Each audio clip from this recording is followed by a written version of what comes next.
அர்ஜுனன் கேட்டான், எது மிகவும் பக்குவமானதாக கருதப்படுகின்றது?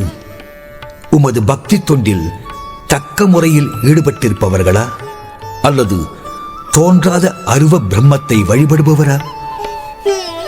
பகவான் கூறினார், எனது தெய்வீக உருவத்தில் மனதை நிலைபெறச் செய்து சிறந்த உன்னத நம்பிக்கையுடன் என்னை வழிபடுவதில் ஈடுபட்டிருப்பவனே மிகவும் பக்குவமானவனாக என்னால் கருதப்படுகின்றான். ஆனால் புலன் உணர்விற்கு அப்பாற்பட்டு இருப்பதும் எங்கும் நிறைந்ததும் சிந்தனைக்கு எட்டாததும் அசைவற்றதுமான பூரண உண்மையின் அருவத்தன்மையை முழுமையாய் வழிபடுகின்றவரோ பல்வேறு புலன்களை அடக்கி ஆண்டும் எல்லோரிடமும் சமநோக்கு உடையவராகவும் உள்ளவராய் எல்லோருடைய நன்மையிலும் ஈடுபட்டு இறுதியில் என்னை அடைகின்றனர். பரமனின் தோன்றாத அருவத்தன்மை இயல்பிடம் யாருடைய மனங்கள் பற்று கொண்டிருக்கின்றனவோ அவர்களது முன்னேற்றம் உடலை உடையவர்களுக்கு எப்போதுமே மிக கடினமானது. பிருதாவின் மைந்தனே, என்னில் மனதை நிறுத்தி எப்போதும் என் மீது தியானம் செய்து கொண்டு பக்தி தொண்டிலே ஈடுபட்டு என்னை யாரொருவன் வழிபடுகின்றாலோ அவனுக்கு பிறப்பு இறப்பு என்னும் கடலிலிருந்து உடனடியாக காப்பாற்றுபவனாய் நான் இருக்கின்றேன். முழுமுதற் கடவுளான என் மீது மனதை நிறுத்தி உன்னுடைய அறிவையெல்லாம் என்னில் ஈடுபடுத்துவாயாக. இவ்வாறு நீ எப்போதும் என்னிலேயே வாழ்வாய் என்பதில் ஐயமில்லை. செல்வங்களை வெல்பவனான எனது அன்பு அர்ஜுனா, பிறழாது என் மீது உனது மனதை நிறுத்த முடியாவிட்டால் பக்தி யோகத்தின் ஒழுக்க நெறிகளை பின்பற்றுவாயாக.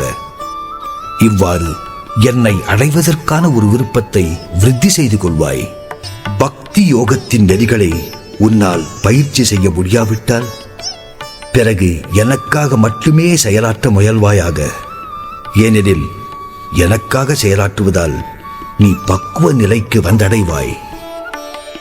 இந்த உணர்வில் செயலாற்ற நீ இயலாதவனாய் இருப்பின் உனது செயலின் விளைவுகளை துறக்க முயற்சி செய்து செயலாற்றி ஆத்மாவில் நிலை பெற்றிருக்க முயற்சி செய்.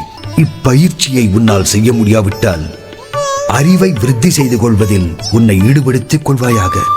அறிவை விட தியானம் சிறந்தது.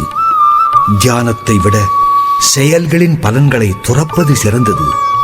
ஏனெனில் இத்தகு துறவால் ஒருவன் மன அமைதியை அடைய முடியும்.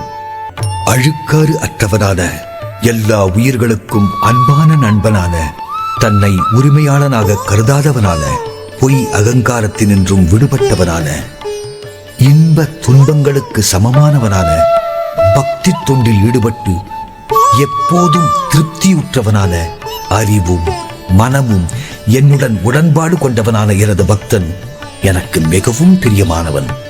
யாருக்காக ஒருவரும் கஷ்டத்திற்குள்ளாக்கப்படுவதில்லையோ, கவலையால் தொல்லைப்படாத, இன்ப துன்பங்களில் நிலை பெறாத அத்தகு மனிதன் எனக்கு மிகவும் பிரியமானவன்.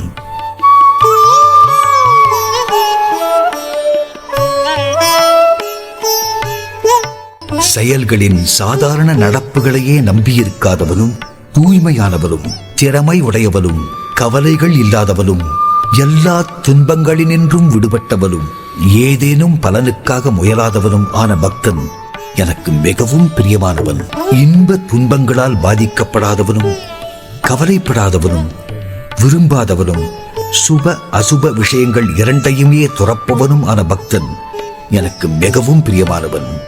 நண்பர்களுக்கும் எதிரிகளுக்கும் சமமானவனும், மான அவமானம், இன்ப துன்பம், வெப்பம் குளிர், புகழ்ச்சி இகழ்ச்சி இவற்றில் நடுநிலை வகிப்பவனும், எதனாலும் திருப்தி பெற்றவனும், எப்போதும் அமைதியானவனும், தங்குமிடத்திற்காய் கவலைப்படாதவனும், பக்தி தொண்டில் ஈடுபட்டிருப்பவனுமான எனது பக்தன் எனக்கு மிகவும் பிரியமானவன். பக்தி தொண்டின் இந்த அழிவற்ற பாதையை பின்பற்றி நம்பிக்கையுடன் தன்னை ஈடுபடுத்திக் கொண்டு என்னையே பரம இலக்காக ஏற்பவன் எனக்கு மிக மிக பிரியமானவன்.